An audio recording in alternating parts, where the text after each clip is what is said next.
I'm Tom Layson, and this is a Northwest Now Digital Extra. Getting accurate information is a matter of life and death, and around here, the best truth seekers make liberal use of Washington's Open Public Meetings and Public Records Acts to shed light, kill rumors, and disprove wacky conspiracy theories.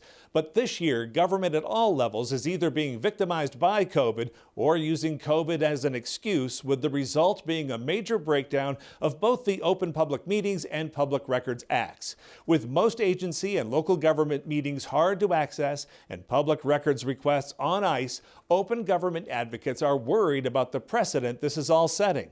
While a lot of state agencies and local governments struggle, others still try to go above and beyond, like the Washington State Recreation and Conservation Office.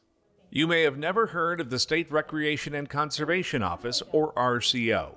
But when it comes to acquiring public lands, setting aside areas for habitat and recreation in a state with a booming population, they're the go-to for grant making. RCO is a small state agency that gives grants to local governments, tribes, nonprofits, and state and federal agencies. We fund recreation opportunities such as trails, parks, boat launches, firearm and archery ranges. We give grants to preserve wildlife areas and our working farms and forests. We give grants for salmon recovery. We coordinate the Washington Invasive Species Council, which is tasked with making sure that invasive plants and animals don't establish in our state.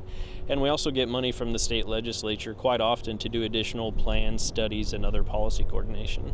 Brent Hedden is the IT manager who was tasked with taking a blizzard of data from Fish and Game, natural resources, parks, and others, and turning it into a public-facing interactive map that reports out public lands location, costs, classification, and everything else. So now everybody can see it, understand it, and evaluate how it all fits into the state's conservation plans. The public cares about this data so much because they love to recreate outside, and this tool allows them to see who the landowners are for the public lands and leads them to where they could go find additional information such as allowable recreational uses, any fees associated with recreating on those lands.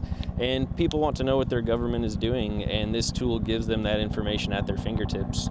RCO's mandate was to make the data available to lawmakers, but the department decided instead to spend 3 years to make it an interactive, real-time online tool in the interest of transparency. And that's why the department received a key award from the Washington Coalition for Open Government. So now the map is right there for all to use, and Hedden says the feedback from other agency users, lawmakers, and the public has been good. There's a lot of information that the public can get from the website. They can see which agency owns the land, how many acres, the date of the acquisition, as well as how much was paid for that particular acquisition.